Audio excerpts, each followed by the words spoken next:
하옵소서. 하나님, 이 시간에 주의 성령님께서 우리 모두를 붙잡아 주시고 인도해 주셔서 악한 영은 틈도 타지 못하고 주의 말씀이 우리의 귀에, 우리의 심령에 심어지는 복된 시간, 우리가 기쁨으로 예배하는 시간만 되도록 우리를 사용하여 주옵소서. 연약한 종도 도구로 써주실 줄 믿고 예수님의 이름으로 감사 기도드립니다.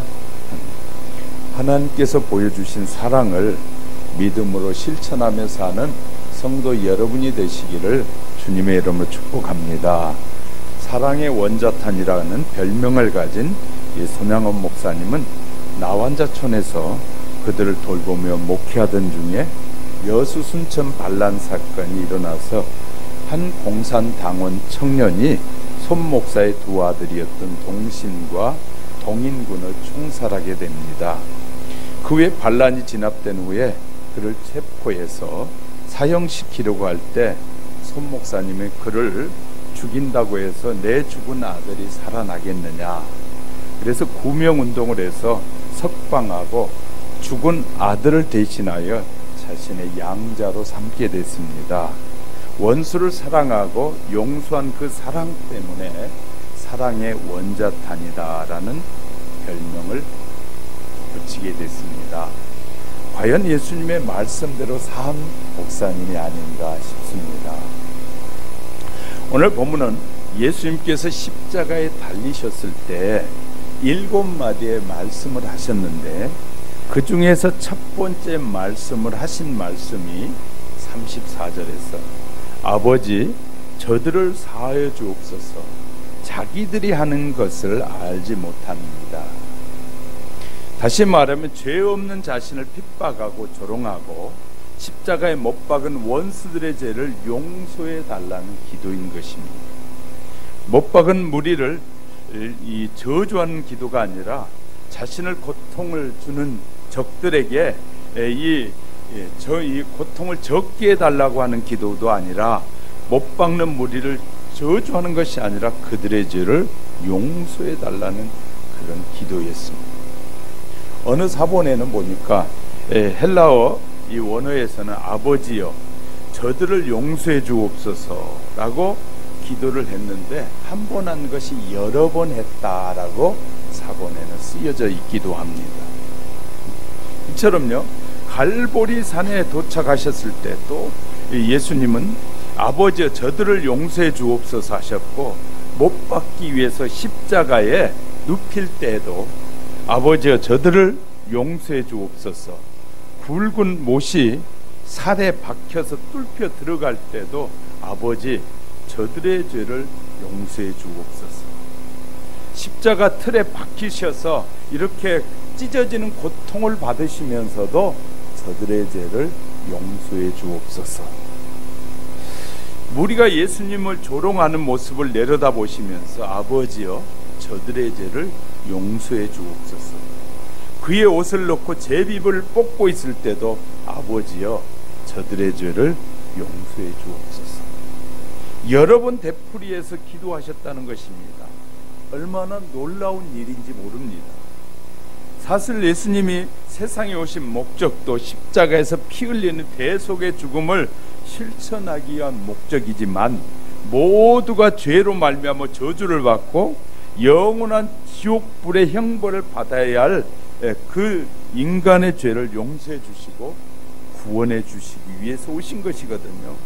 그래서 인간을 구원하신 예수님은 말씀하시기를 마태복음 5장 43절 44절에서 또 내 이웃을 사랑하고 내 원수를 미워하라 하였다는 것을 너희가 들었으나 나는 너희에게 이르노니 너희 원수를 사랑하며 너희를 핍박하는 자들을 위하여 기도하라 라고 이렇게 가르치신 예수님이 가르치신 그 말씀대로 예수님도 실천하셨다. 왜 이렇게 중요하냐면요, 가르친 대로 실천하는 것이 중요하기 때문입니다. 입으로만 말하고 삶이 실천이 따라가지 못한 사람들이 세상에 얼마나 많이 있는지 몰라요. 자, 자신을 조용히 생각해 보십시오. 세상에서 몇십 년 동안 옥살이라도 부족한 죄를 지었는데 뜻밖에도 용서함을 받고 자유의 몸이 되었다면 일평생 그분에게 감사하지 않겠어요? 그리고 영원히 지옥의 형벌을 받아서 마땅한 죄인인데 예수님의 십자가의 보혈의 공로로 죄 사함을 받고 천국의 백성이 됐으니 얼마나 기쁘고 얼마나 감사한 일이겠습니까? 그렇다면 이렇게 값없이 믿음으로 말미암아 죄 용서를 받고 구원함을 받은 우리는 이제 어떤 자세로 생활하며 살아야 할까요? 바로 내 죄를 용서해 주신 주님의 뜻을 따라 이웃의 죄를 용서하며 사는 것입니다. 이것이 성도의 의무요 예수님의 명령이기도 합니다. 그래서 궁극적으로 우리가 왜 다른 사람의 죄를 용서해야 되는지를 말씀을 통해 살펴가는 사이에 저와 여러분에게 주시고자 하신 더 큰 은혜가 임하시기를 주님의 이름으로 축복합니다. 첫 번째는 자신도 모르고 지은 죄를 용서받았기 때문인 것입니다. 예수님은 아버지 저들을 사하여 주옵소서, 자기들이 하는 일을 알지 못하고 있습니다. 많은 사람들이 내가 결정한 것은 아주 의로운 결정이라고 생각하는 사람이 얼마나 많이 있는지 몰라요. 내가 한 것은 다 맞고 다른 사람이 한 결정은 틀렸다고 자기가 스스로 정해놓는 것은 자기를 의롭다고 하는 것과 똑같은 것이에요. 나는 전혀 잘못이 없는데 저 사람만 잘못이야. 나는 전혀 허물이 없는데 저 사람의 허물이야. 이렇게 말하는 것은 자기는 의롭다고 지금 말하는 것과 똑같은 것이에요. 한국의 많은 젊은이들이 부자들에 대해서 굉장히 나쁜 마음을 가지고 있더라고요. 부자가 된 사람들은 그만큼 노력해서 부자가 된 사람들도 얼마나 많이 있는지 몰라요. 그런데 부자 된 거에 대해서 그들이 부자가 되기까지 얼마나 힘쓰고 애쓰고 노력했는지에 대한 그런 생각 안 하고 다 착취했다고만 생각하는, 그래서 자기를 의롭다고 말하는 것은 매우 위험한 생각이거든요. 근데 얼마나 많은 사람들이, 대한민국은 특히 더 그래요. 많은 사람들이 부자에 대해서 매우 나쁜 생각을 가지고 있어요. 우리는 잘 알아야 돼. 그들이 얼마나 땀을 흘리고 수고하고 노력하는지도 알아봐야 돼요. 가끔 잘못을 범하고 다른 사람에게 엄청난 피해를 주고 부자가 된 사람도 있어요. 그런데 모든 사람을 매도해서 그렇게 말합니다. 얼마나 우리가 잘못된 이중 구조를 가지고 살고 있는지를 이렇게 물어보면 알아요. 자, 대그룹 사장을 미워하고 대그룹을 무너뜨려야 한다고 하면서 너는 어느 회사 들어가고 싶니? 그럼 대그룹에 들어가고 싶다. 얼마나 이중적 구조를 가지고 사는지를. 그렇게 대그룹이 미우면 대그룹에 들어갈 생각하지 말아야 되잖아요. 그런데 그렇게 미워하면서 자기는 좋은 그룹에 들어가서 좋은 대우를 받으며 살고 싶다는 거예요. 이것은요, 우리의 마음이 그만큼 악하다는 것을 반증하고 있는 것입니다. 내가 하는 것은 좋은 일이고 남이 하는 일은 잘못됐다고 우리가 잘못된 평가를 가지고 사는 사람들이 의외로 많다는 사실입니다. 그러면서 그것이 정당하다고 말할 때가 얼마나 많이 있는지 몰라요. 자, 악을 행하는 자는 영적으로 보면 자기의 뜻이 아니라 그 마음속에 악한 마귀가 들어있어서 마귀의 지배를 받기 때문에 그 소리를 하는 것이에요. 다른 사람이 많이 가졌든지 적게 가졌든지 신경 쓸 필요 없어요. 내가 최선을 다해서 사는 삶이 되는 거예요. 살면 되는 거예요. 그런데 그들을 그 사실을 모르고 장차 그 죄로 인해서 받을 대가에 대한 심판이 있다는 것 역시 알지 못한 채 악행을 저지르고 있는 것이에요. 우리는 예수 안 믿는 사람은 그런 생각을 갖고 살더라도 예수 믿는 사람은 늘 말씀드립니다. 달라야 한다는 것이죠. 예수 믿는 사람은 부자를 보든 가난한 자들 보든 우리가 생각하는 것이 달라야 돼요. 부자를 보면서는 야, 얼마나 열심히 살았으면 저렇게 됐을까. 가난한 자를 보면 저렇게 어려우니까 내가 도와줘야지, 이런 마음을 가져야 되는데, 부자한테는 막 미워하고 가난한 자들한테는 막 함부로 하는, 이것도 얼마나 잘못된 생각인지 몰라요. 인권을 존중한다면 부자든 가난하든 누구든지 존중받아야 마땅한 거예요. 이해가 되셨으면 아멘. 예수 믿는 사람이라도 좀 바르게 알고 사십시다.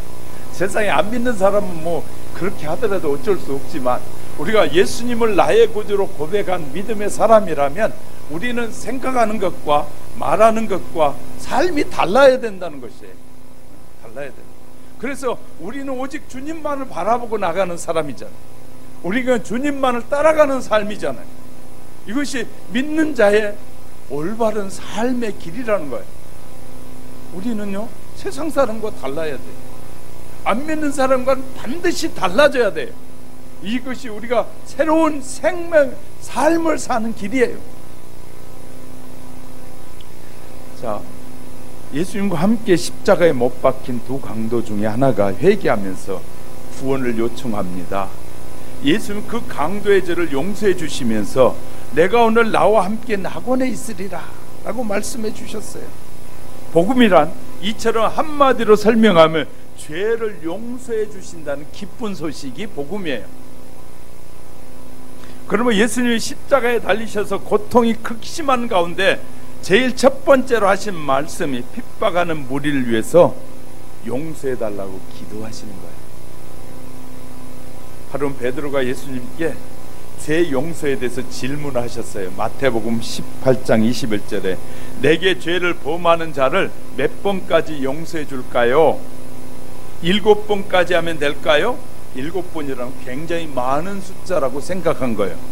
하고 물었을 때 70번에 7번이라도 용서해 주라고 하셨는데, 이것을 계산해보면 490번인데 490번만 용서하라는 말씀이라기보다 무한히 용서하라는 말씀인 줄 믿으시기 바랍니다. 무한히 용서하라는 거예요. 그리고 한 비유를 통해 말씀하셨어요. 1만 달란트 빚을 진 사람이 있었어요. 1만 달란트의 빚이 너무 크기 때문에 그 빚을 도저히 갚을 길이 없어요. 그래서 주인에게 와서 이렇게 말합니다. 내가 이 빚을 도저히 갚을 수가 없는데 어떻게 하면 좋겠습니까? 라고 했어요. 그랬더니 그 주인이 그럼 이렇게 말합니다. 그래, 네가 빚을 갚을 수 없다면 내가 그 빚을 탕감해 주마. 그래서 1만 달란트의 빚을 탕감받았어요. 탕감받고 나오다 보니까 자기에게 이 100단위의 데나리온, 1000데나리온 빌린 사람이 내 눈앞에 있는 거예요. 그에게 1000데나리온 빨리 내놓으라는 거예요. 그 사람이 내놓지 않자 그를 붙잡아다 감옥에 집어넣어버린 거예요. 그 소식을 들은 주인이 마태복음 18장 33절 내가 너를 불쌍히 여김과 같이 너도 내 동관을 불쌍히 여김이 마땅하지 않냐? 마땅하지 않느냐 라고 말씀. 그리고 35절 너희가 각각 마음으로부터 형제를 용서하지 아니하면 나의 하늘의 아버지께서 너희에게 이와 같이 하시리라. 얼마나 어떤 말씀은 우리에게 무섭게 와 닿는지 몰라요. 내가 용서하지 않고 살면 너도 다른 사람에게서부터 아버지로부터 용서함을 받지 못하게 될 것이다. 이 말씀 아니겠어요? 그러니까 우리가 하나님의 말씀대로 사는 것이 얼마나 소중한 것임을 깨닫게 되는 것이에요. 이 말씀의 의미를 되새겨보면 우리도 지옥에 갈 죄인인데 용서를 받았다고 믿는다면 우리도 이웃의 잘못한 사람들을 용서해 줘야 한다는 거예요. 하나님께서 우리의 죄를 용서해 주셨다는 말씀이에요. 이 말씀은 이미 구원받는 자가 지옥에 간다는 말이 아니라 우리가 이 땅에 살아가는 동안에 하나님으로부터 도움을 받지 못하게 된다는 거예요. 그러니까 결국은 우리가 다른 사람의 허물을 자꾸 용서해 줄 때 우리가 삶이 더 넉넉해진다는 말씀이에요. 할렐루야. 가정의 평화를 누리고 기쁨을 누리고 살아갈 수 있게 된다는 거예요. 한번 우리가 우리 가정들 돌아보세요. 내가 용서하지 않으면 자꾸 트러블이 생겨요. 그러면 가정에 행복이 없어요. 가정에 행복이 없으면 아들은 아들대로 놀고 딸은 딸대로 놀고 아내는 아내대로 놀고 남편은 남편대로, 가정에 화목이 없는 그것이 지옥이에요. 가정이 화목해야 그것이 천국이에요. 그러니까 용서하지 않고, 좀 잘못들을 용서하지 않고 그냥 다 그냥 내 마음에 안 든다고 막 성질 내고 살고, 내 마음에 안 든다고 막 내 이 성격대로 살면 행복은 그 가정에서 사라지게 되고, 뭔만 있어요? 늘 다툼만 있고 짜증만 나고 행복감이 없는 것이. 그러므로 뭐 해야 된다고요? 서로 용서하며 살아. 할렐루야. 용서하며 살면 그 가정에 뭐가 임한다고요? 행복이 임한다. 할렐루야. 1948년 독일의 변방에서 고스테 브레스키라는 깡패가 한 농장에 들어가서 하멜만이라는 가정의 집에 들어가서 10식구를 한 번에 다 죽여버렸어요. 그리고 나서 하멜만이라는 사람은 권총으로 쐈는데 네 발의 권총을 쐈어요. 그런데 기적적으로 이분이 살아났어요. 그는 살인범이 돼서 이 20년형을 마치고 출소되는데 신문에 이런 보도가 났어요. 이 사람들이 20년 만에 출소를 하는데 이 사람이 갈 데가 없다는 신문을 보게 됐어요. 그때 이 하멜만이라는 사람이 그를 자기가 보호하겠다고 자기 집에 보내주라고 했어요. 어떻게 그렇게 할 수 있느냐고 이웃 사람들이 그에게 물을 때 그가 이렇게 대답했다고요. 그리스도께서 나의 죄를 위해서 죽으시고 나를 용서해 주셨으니 나도 그 사람을 용서해 주는 것이 당연하지 않습니까? 저희는 이런 글을 볼 때마다 평신도가 목사보다도 낫구나, 그런 생각을 하게 돼요. 내가 말씀을 알아도 실천하지 못한 부분이 너무나 많구나, 그런 생각을 하게 돼요. 정말 세상에는 하나님을 사랑하는 사람들 중에 정말 말씀을 그대로 말씀대로 실천하며 사는 사람들을 볼 때마다 목사인 저도 존경스러워져요. 예수님께서 너희가 남의 눈에 티는 보면서 자기 눈에 들보를 보지 못한다고 말씀하시지 않았습니까? 결국 우리도 같은 죄인이면서 남을 정죄하고 비판할 때가 얼마나 많았는지 몰라요. 우리가 남을 흉볼 때 이렇게 흉보잖아요. 저 사람이야 그럴 때 지금 밑에 세 손가락은 자기를 향하고 있다. 기억하셔야 돼요. 우린 손가락질 하거든요. 저 사람, 못된 사람, 이렇게 손가락질 할 때 자기를 향한 손가락은 3개나 있다는 사실을 기억하시기 바랍니다. 용서받았다는 분명한 믿음을 가지고 살고 있다면 우리도 용서해야 된다는 주님의 음성이 저와 여러분 속에 새겨지기를 주님의 이름으로 축복합니다. 두 번째는 이웃의 허물을 용서해야만이 행복이 찾아옵니다. 예수님께서 용서하는 기도, 모든 기도로부터 사역을 시작하시는데 하늘에 계신 아버지께서 아들을 보내시고 구원의 섭리를 이루기 위해서 이처럼 죄인이라는 이 딱지를 붙이고 이 버림을 당하게 됩니다. 예수님이 아버지께로부터 버림을 당하는데, 그러나 주님은 아버지라고 당연히 정답게 부르면서 이 예수님의 음성은 아버지에 대한 그 신뢰와 확신이 넘치는 것이에요.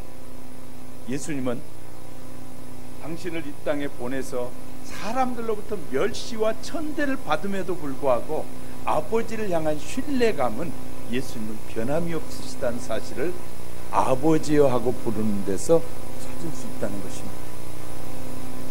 여기서 우리는 욥의 고난을 생각해 볼 수 있는데, 욥이 이렇게 고백을 우리가 상고해 보면 13장 15절에 그가 나를 죽일지라도 나는 그를 의뢰하리니, 욥의 신앙을 우리는 또 볼 수 있어요. 친구들이 찾아와가지고 네가 죄를 지었으니까 하나님이 너에게 벌을 내리신 거야, 네 잘못을 고백해야 될 거야 막 하고 욥을 공격해요. 그런데 욥이 이렇게 고백하는 거예요. 내가 하나님이 나를 죽인다고 할지라도 나는 하나님을 신뢰한다. 왜냐하면 하나님이 나를 살리실 것을 믿기 때문이다. 이것이 믿음이라고. 내 뜻대로 안 되면, 하나님이 이거 뭐고 필요 없다고, 내 생각대로 안 되면, 내가 하고 싶은 대로 안 되면 하나님을 부인하는 자는 하나님을 진짜 믿는 사람이 아니라는 거예요. 내 뜻대로 되지 않더라도 하나님의 뜻이 이루어지기를 위해서 기도하는 사람은 내 뜻이 안 이루어져도 하나님에 대한 신뢰는 변함이 없어요. 할렐루야. 이것이 진짜 믿음의 사람인 것이죠. 바울은 예수님은 이 무조건적으로 뭐 했다는 거예요? 용서하신 사랑의 하나님이시다. 하나님은 우리에게 따져가지고 용서하신 분이 아니라 무조건적으로 용서하신 하나님이시다 라고 말씀하시죠. 자, 우리가 주님은 용서에 대해서 말씀하실 때 특별히 마태복음 18장 22절 내게 이르는 7번뿐이 아니라 70번씩 7번이라도 용서해라. 무조건적인 용서라. 우리는 다른 사람의 허물을 용서할 때 조건을 붙이는 것은 성경적인 용서가 아니라는 것 기억하시기 바랍니다. 용서해 줄 때는 다 그냥 용서해 줘야 돼요. 주님은 말할 수 없는 수치를 당하셨고 참을 수 없는 고통과 모멸과 배척과 미움을 겪으셨습니다. 자기를 그런 자리까지 이르게 한 자들을 위해서 기도할 때 이렇게 호소합니다. 자기들이 하는 일이 어떤 일인지를 모르고 한 저들의 죄를 용서해달라. 여러분이 내가 한 일이 옳다고 생각하는 일이 다른 사람이 볼 때는 얼마나 잘못될 수 있다는 거 기억하셔야 돼요. 그러니까 이 얼마나 심각한 일인지 몰라요. 그래서 목사의 눈에 보는 현 정치 제도의 정치의 모습은 용서라는 게 없는 정치의 모습은 이건 진짜 평화를 말하는 자들이 아니에요. 거짓 평화를 말하는 사람들. 진짜 평화는 용서해야 돼요. 진짜 평화를 말하려면 모든 사람들로부터 진짜 평화를 말하는 사람이라고 하는 지도자가 되려면 모든 사람의 허물을 용서해야 돼요. 그런데 적폐라는 걸 통해서 모든 사람에게 죄인을 만들어버리는 것은 거짓 평화를 말하는 자들입니다. 이 우리 잘 아셔야 돼요. 올바른 생각을 가지고 사는 사람인지 아닌지 우리는 그의 나오는 말에서 그를 평가할 수 있게 되는 것이에요. 평화는 뭐예요? 내가 지금 이 일을 하고 나면 저 사람이 볼 때는 적이 될 수 있잖아요. 근데 내가 하는 일이 저 사람이 적이 아니라 저 사람 용서하는 사람이구나 할 때 그곳에 평화가 있는 것이거든요. 근데 그렇지 않을 때는 이게 심각한 문제가 또 생기는 거예요. 이 시대가 지나고 이 자리를 떠나게 되면 다른 사람이 그 자리에 올라갈 때는 내가 적폐가 되는 거예요. 그런데 무슨 그게 평화예요? 심각해져요. 우리는요 수많은 사람들이 사람들의 말에 속고 거짓된 것에 속아가지고 막 그렇게 살아가는 거예요. 그러면서 자기는 그 속에서 의로운 척 말하는 것은 매우 위험한 것이에요. 세상 사람들은 둘째치고 저는 성도들에게 말하는 것이니까 여러분 하나님의 자녀라면 하나님의 말씀을 따라 살아야 되지 않는가? 하나님의 말씀이 우리의 삶의 중심이 돼야 되고 우리의 삶의 기준이 돼야 된다는 거예요. 삶의 기준이 되면 달라지는 것이죠. 여러분 우리는 하나님이 이 세상에 대한민국 법안에 살면서 하나님의 백성으로 살도록 우리를 불러주신 것이에요. 그러니까 우리가 어떻게 살아야 되는 너무너무 중요한 것이죠. 수십 년 전에 부모의 부산에서 있었던 일입니다. 아버지를 죽인 원수가 옥에 갇히게 되는데 들려오는 소리가 아버지를 죽인 그 사람이 감옥에 가 있으니까 그 가족들이 굶는다는 소리를 자기 죽은 아버지의 아들이 듣게 됩니다. 그래서 아들이 그 집에 쌀을 한 가마니 사가지고 가가지고 굶고 있는 그 집에다 쌀 한 가마를 주었다고 해요. 그랬더니 우리나라에서도 있었더라고요. 그랬더니 동네 사람들이 하는 말이, 야, 네 아버지 원수를 안 갖고 그 집에 쌀 사다 주냐? 네 제정신이냐? 그랬더니 이분이 이렇게 말했더라고요. 만일 내가 그 자식들에게 원수를 갚으면 그 자식들은 우리 자식에게 원수를 갚고, 자식이 자식의 자식이 또 원수를 갚게 되면 악순환이 계속될 것 아닙니까? 원수를 사랑하는 것, 복수를 끝내는 일입니다. 이분은 제가 볼 때 성도인 것 같아요. 믿음의 사람. 결국은요, 다시는 적폐를 안 만들고 원수를 만들지 않는 것은 용서하는 것이에요. 이해되셨으면 아멘. 용서밖에 없다는 거예요. 용서해야만이 그곳엔 진정한 평화가 임하기 시작합니다. 다 갚아준다? 다 갚겠다?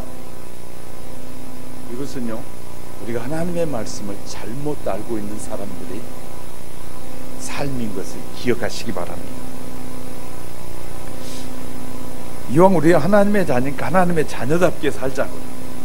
예수님의 죽음으로 기독교가 시작되고 스데반이 첫 번째 돌에 맞아 죽을 때 회심 전에 사울이 있잖아요. 그가 찬성하고 이 스데반을 죽이도록 찬성하고 지휘했습니다. 그런데 스데반은 머리가 깨지고 척추가 늑골이 다 부서지면서 피투성이가 돼서 무릎을 꿇고 쓰러지면서 스데반이 한 기도가, 주여 저들의 죄를 용서해 주시옵소서, 저들이 한 짓을 돌리지 마옵소서, 그렇게 기도했어요. 그러면서 순교의 길을 걸어간 것이에요. 성경 주석가 중에 바울이 다메섹 도상에서 강한 빛을 받고 거꾸러지기 전에, 이때 순교하는 스데반에게 천사 같은 사울이 볼 때는 이 스데반이 쓰러지면서 그 얼굴이 천사 같고, 그가 죄인들의 죄를 용서하는 그때부터 벌써 회심은 시작된 것이다 라고 주석가들은 쓰고 있어요. 그러니까 벌써요, 스데반이 돌에 맞아 죽으면서 그 주님을 의지하는 그 믿음의 결과가 훌륭한 바울을 만들었다 라고 쓰고 있는 거예요. 우리는 정말 주님을 잘 믿는 사람이라, 또 믿고 살기 위한 사람이라면 우리의 생각과 사고가 말씀 안으로 돌아와야 됩니다. 할렐루야. 말씀을 따라 살아야 됩니다. 그래도 우리가 원수를 용서할 때 그럼 어떤 유익이 돌아오느냐? 첫째는요, 남을 불쌍히 여긴 만큼 자기도 불쌍히 여김을 받게 된다. 남을 용서하지 못하면, 자기도 잘못하면 막다른 골목에 처하게 된다 말이에요. 어느 날인가 그렇게 그 자리에 가게 된다 말이에요. 둘째, 나의 가정에 평안이 임하는 것. 용서를 자꾸 해야 가정에 평안이 임합니다. 이런 일이 있었더라고요. 어느 목사님이 미국에 유학을 가서 공부하게 됐어요. 아마 사모님이 유학 간 목사님을 돕기 위해서 직장 생활을 하셨던 것 같아. 그러다가 어떤 유혹에 빠져서 결국 몸을 더럽힐 수밖에 없는 그런 일이 벌어지고 말았어요. 유학을 하고 공부하고 목사님이 돌아와서 나중에 알게 됐는데, 이제 그런 일을 알게 되니까 목사님이 너무너무 힘든 거예요. 그래서 강단에서 무릎을 꿇고 맨날 며칠을 기도했답니다. 그 알고 난 후에. 그런데 하나님께서 그의 마음에 이 용서의 마음을 부어준. 그래서 몇 달 동안 기도하다가 이제 그가 하나님께서 깨닫게 한 후에 그가 이런 고백을 해요. 나도 하나님 앞에 잘못이 있는 사람인데 용서해 주자. 더욱이 호세아는 몇 번이나 집을 나간 창녀 같은 고멜도 데려다가 살았는데 나도 용서해 주자. 그리고 용서해 주고 살았답니다. 그 후에 그 가정에는 싸움이 있는 것이 아니라 가정의 가족들과 화목이 이루어졌고, 그 다음에 그가 섬기는 교회가 놀랍게 부흥하는 은혜의 역사를 경험하게 됐다. 다시 말해, 서로 용서하니까 하나님이 그 가정에 복을 주시더라 라고 쓰고 있는 것입니다. 사랑하는 성도 여러분, 우리 가정에 불평이 있고 싸움이고 다툼이 있다는 것은 우리가 정말 평화를 얻지 못하고 사는 것이에요. 내가 마음을 비우고 용서해야 돼. 내가 먼저 그 가정의 가장이 먼저 자꾸 용서해 버려야 돼. 왜? 그러면 그 가정에 그리스도의 평화가, 그리스도의 기쁨의 역사가 시작된다는 사실을 믿으시기 바랍니다. 하나님께서 욥을 통해서 말씀해 주시기를, 욥기 42장 9절을 보니까 이하에 욥이 자기를 괴롭히는 이 독설들을 펴붓는 친구들을 위해서 이제 욥이 하나님 친구들을 용서해 달라고 기도할 때 하나님께서 욥을 축복하셨는데 이렇게 쓰고, 욥이 그 벗들을 위하여 빌매 여호와께서 욥의 곤경을 돌이키시고 욥에게 그전 소유보다 갑절이나 주신지라. 절 얼굴 드시고 절 보세요. 우리가 서로에게 용서할 때 하나님은 뭐 하시더라가? 욥에게 갑절의 복을 주셨다. 그러니까 우리가 복받는 비결을 정말 하나님은 우리에게 가르쳐주고 계셔요. 근데 우리가 그것을 실천하지 않기 때문에, 그 말씀대로 살지 않으니까 진짜 복이 안 오는 것. 자, 우리는요 하나님의 말씀대로 살자고요. 남편이 실수할 수 있고, 아내도 실수할 수 있고, 자식도 실수할 수 있고, 다 실수할 수 있어요. 그럴 때 우리가 용서해 주는 것을 자꾸 삶의 모토로 삼으셔야 돼요. 그러면 하나님의 복이 임하는 거예요. 하나님께서 복 주신다고 약속했으니까 너희가 서로 용서하면서 화목하게 살면 내가 그 화목한 가정에 복을 주시겠다는 거예요. 하나님이 우리에게 허락해 주신 하나님의 자녀는 이 세상에서 하나님의 자녀답게 살면 너무너무 행복하고 즐거울 텐데, 내가 하나님의 말씀대로 살지 않으니까 가정이 막 요란해. 얼마나 힘든지 몰라. 다투고 싸우고 막 악을 쓰고 막 이렇게 살아야 되는 거예요. 사랑하는 성도 여러분, 하나님은 결코 우리가 그렇게 살기를 원한다, 원하지 않는다? 여러분의 마음속으로 대답을 해요. 원한다, 원하지 않는다? 하나님은 우리의 가정에 평화가 있고 즐거움이 있고 오손도손 나누고 기뻐하고 즐거워하고 이걸 원하시는 거예요. 그런데 우리가 한 사람이 문제를 이렇게 용서하지 않으니까 계속 다툼만 있어가지고 행복을 잃어버려. 그래서 여러분이 그 집에 행복이 있는지 없는지는 그 집 앞에 가서 귀를 기울여 보세요. 이 집은 행복한 소리가 나는 집인지, 그렇지 않으면 자꾸 삐걱거리는 소리가 나는지. 그런데 하나님은 저와 여러분을 부르시고 너의 가정에 행복을 내가 주기 원하시고, 네가 깨달은 네가 먼저 용서해라. 네 깨달은 네가 용서하면 다른 사람이 다 용서하게 될 거고, 그러면 너희 가정에 행복이 주어질 것을 약속하고 있습니다. 할렐루야. 사랑하는 성도 여러분, 하나님 우리에게 너무너무 이 땅에서도 행복을 누리며 살도록 우리를 불러주셨는데, 우리가 절 보세요. 연놈이 문제예요. 요 인간이 문제예요. 네, 한번 해볼까요? 누가 문제예요? 그만 요나라 그래요. 자, 누가 문제예요? 요나서를 읽어보세요. 요나가 문제예요. 크게 여러분이 이렇게 크게 하는 건 여러분의 마음에 새기라고 지금 하는 것이에요. 누가 문제예요? 요나가 변화되니까 구원의 역사가 일어나요. 요나가 변화돼서 외치잖아요. 그러니까 요나는 외치면서도 마음에 정말 그렇게 될까? 그런 일이 일어날까? 그런데 하나님이 그 요나의 외침을 들은 왕도 무릎을 꿇고 베옷을 입고 무릎을 꿇고 회개하잖아요. 그러니까 하나님께서 그곳에 진정한 구원의 은혜를 베푸시는 거예요. 우리의 가정에 구원의 은혜를 베푸시는 것은 요나가 변화됩니다. 할렐루야. 그러면 하나님의 삶의 축복, 물질의 축복, 이것은 하나님이 보시면서요, 우리가 막 물질 때문에 쩔쩔매고 막 어떤 것들을 쩔쩔매고 그렇게 살기를 원하시는 거 아니에요. 근데 문제는 요놈이 문제란 말이에요. 요놈이 용서하지 않고 내려놓지 않고 정말 높아지려고 하고 자기밖에 모르고 이기적인 삶을 살면 그렇게 됩니다. 서로 돕고 서로 이해하고 서로 용서하고 이렇게 살 때 그리스도의 평화가 그 가정에 임하면서 하나님의 축복도 함께 이어지는 것입니다. 할렐루야. 자, 세 번째는 죄를 정죄하는 권세가 사람에게 없습니다. 그날 갈보리의 동산에는 예수님의 십자가 외에 2개의 십자가가 더 붙었어요. 33절에 보니까 예수를 십자가에 못 박고 두 행악자도 그렇게 하니 하나는 우편에 하나는 좌편에 있더라.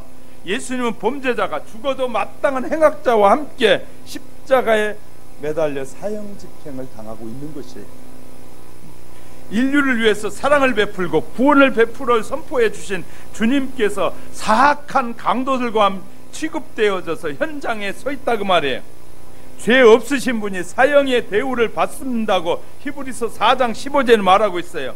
이 얼마나 어처구니 없고 기가 막힌 일입니까? 사람에게 버림받았습니다. 제자들도 예수님을 버렸다고 마태복음 25장 26장 56절에 말하고 있고, 가룟 유다도 예수님을 팔았어요. 뿐만 아니죠, 베드로는 예수님을 3번이나 모른다고 부인했어요. 그런 죄인들을 위해서 예수님은 십자가를 지셨어요. 그리고 그 사랑을 우리에게 보여주시면서 내가 너희를 사랑한 것 같이 너희도 다른 사람의 죄를 용서하며 사랑하며 살아가는 거지. 허물 없는 사람이 어디 있느냐 말이죠. 모두 다 허물투성인데 얼마나 고독하고 슬픈 순간입니까? 잘못을 범한 인간들이 회개하지 않으면서 극악무도한 사람이라고 할 때 우리가 원수를 갚으려고 하면 이 증오심을 가질 수밖에 없는데, 우리가요 그러나 하나님 앞에 맡기면 저와 여러분의 마음속에 증오심도 사라지고 오직 평화만 임하게 됩니다.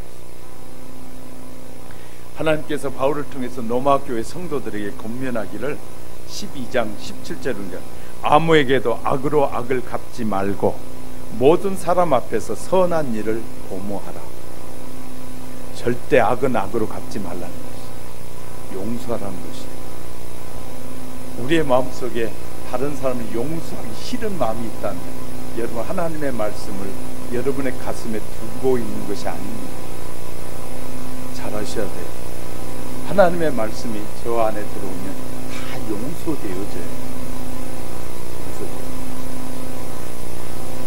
언젠가 제가 말씀드렸잖아요. 저희 아버님이 목회의 길을 가야 되는데 가지 못한 것 때문에 저는 30살 될 때까지 아버지와 함께 살면서 모진 고통의 길을 다 보았어요. 그러면서 주님이 그런 부모, 아버지가 얼마나 미웠는지 몰라요. 그런데 주님의 십자가의 사랑이 깨달아지는 순간에 그런 아버지가 그렇게 불쌍해지기 시작합니다. 그러니까 불쌍한 마음을 하나님이 주시니까 그동안에 그 못된 짓을 했던 모든 것이 다 용서되어지는 거예요. 저는 그런 하나님의 은혜를 경험했어요.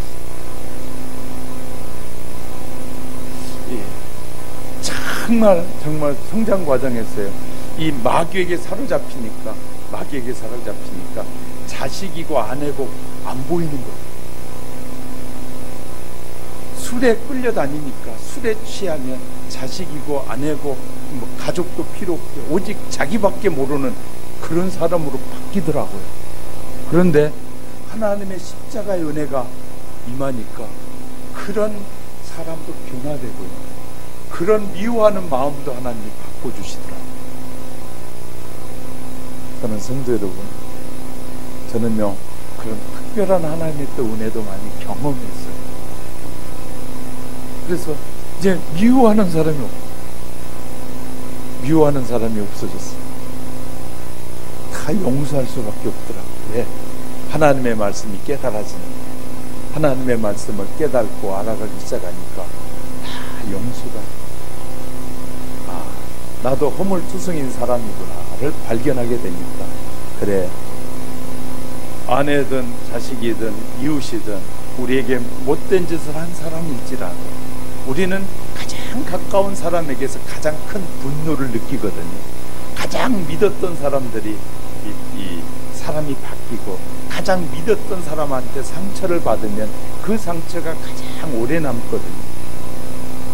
그래서 장례식에 가면 며느리가 시어머니가 돌아가시고 시아버지가 돌아가셨다고 심하게 우는 것은 상처가 많아서 그렇게 운다고 그러더라고요. 심리학자들의 얘기입니다. 맞는지 틀린지 모르겠어요. 또 여러분 군다고 또 너무 안 울고 히히히 웃고만 있으면 또 곤란하죠. 미운 사람 미웠는데 어느 산에 미운 사람 사이에 정이 들어가지고 그게 이제 마지막 장례식을 치를 때 막 그렇게 복받쳐서 운다는 거예요. 근데 우리가요, 그런데요, 미리 그러기 전에 용서해버리고 나면 장례식에서 그런 일이 안 일어나는 거죠. 그러니까 심리학자들 얘기를 들어보니까, 제가 이제 공부하면서 들어보니까, 아, 그래서 그렇구나. 그것이 8, 90% 맞는다고 심리학자들 말하거든요. 그러니까 결국은 이런 마음이 있는 거예요. 잘 죽었다. 그런데 조금 섭섭하다. 그래가지고 그렇게 운다는 거예요.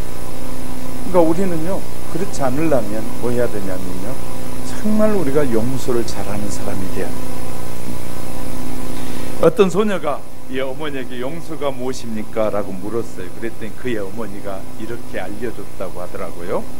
그것은 꽃이 사람들의 발에 짓밟혀서 짓밟힐 때 향기가 탁 튀어나오는 것과 같다. 용서란 그것과 같다. 짓밟혔는데도 불구하고 그 꽃에서 향기가 나는 것이 용서란다. 이렇게 어머니가 그 딸에게 설명했다. 저는 우리 하영교회 성도 여러분들이, 여러분의 자녀들이 용서가 무엇입니까? 라고 물으면 짓밟혀도 향기를 내는 것이 용서란다. 이렇게 말해줄 수 있는 믿음의 사람들이 되시기를 주님의 이름으로 축복합니다. 그런 성도들이 되시기 바랍니다. 예, 모라비안 선교사들이 에스키모 사람들에게 복음을 전하는데 용서라는 말을 해야 되는데 그 에스키모 사람들에게 용서라는 단어가 없더랍니다. 용서라는 단어가 없어서 용서를 말해야 되는데, 하나님이 우리의 죄를 용서해 주셨다고 말을 해야 되는데 용서라는 단어가 없더라는 거예요. 그래서 책에 보니까 책에 이렇게 돼 있더라고요. 이슈 마기중 나이 마이넉 마크라는 말인데, 이 말의 뜻은 뭐냐면 너는 그 일을 한 일에 대해서 다시 생각하지 않는 것, 이것이 용서라는. 용서하지 않는 것은 자꾸 생각해가지고 찾아내는 것이 용서하지 않는 것이고, 용서란 네가 한 일을 다시 생각하지 않는 것, 이것이 용서라고 에스키모에게 가르쳤다라고 쓰고 있더라고요. 사랑하는 성도 여러분, 그가 한 잘못과 잘못의 모든 것들을 다시 기억하지 않는 것. 그래서 하나님께서는 우리가 우리의 죄를 자백하면 하나님은 우리의 죄를 지우시는데 다시는 기억하지 않는다. 할렐루야. 그러니까 우리가 하나님 앞에 우리의 허물들을 하나님 앞에 고백할 때 지워버리니까 다시는 사람들에게, 하나님에게도 기억되지 않는 것처럼 우리도 다른 사람들의 허물을, 가족들의 허물을 자꾸 용서해줘야 돼. 자꾸 용서해야 돼. 그리고 잊어버려야 돼. 그러면 하나님께서 여러분의 개인과 가정 위에 평화와 축복을 허락해 주실 줄 믿습니다. 하나님께서 우리가 회개하고 십자가의 보혈의 공로를 믿을 때 우리의 죄를 깨끗이 용서해 주시는데 기억하시지도 않겠다고 이사야 43장 25절에 나는 나를 위하여 내 허물을 도말하는 자니 내 죄를 기억하지 아니하리라. 하나님이 용서하는 자니, 하나님은 죄를 용서하시는 분이니 한 번 죄를 고백하면 완전히 지워버리시겠다라고 말씀하는 것이에요. 또요, 이사야 43장 22절에 보니까 내가 내 허물을 빽빽한 구름에 사라짐같이, 빽빽한 구름이 사라진 것 같이 내 죄를 안개에 사라짐 같이 도말하였으니 너는 내게로 돌아오라. 내가 너를 구속하였습니다. 다시 말해, 하나님은 우리의 잘못된 삶을 그 다 도말해 버리신다는 거예요. 뭐하면? 용서합니다. 할렐루야. 이렇게 용서가 큰 은혜라는 사실을요, 되새겨 볼 때마다 얼마나 감사한지 몰라요. 하나님은 우리의 행동과 행위를 뒤돌아보신다면 우리는 참 두들겨 맞고도 수십 번 맞고 죽어도 못할 삶을 사는 거거든요. 그런데 하나님이 이 모든 것을 제해버리고 우리를 뭐한다고요? 그의 아들로 품어주신다. 이 큰 축복이 우리에게 있습니다.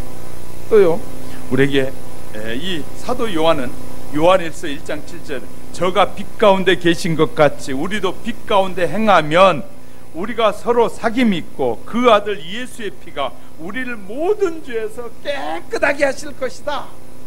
이렇게 약속합니다.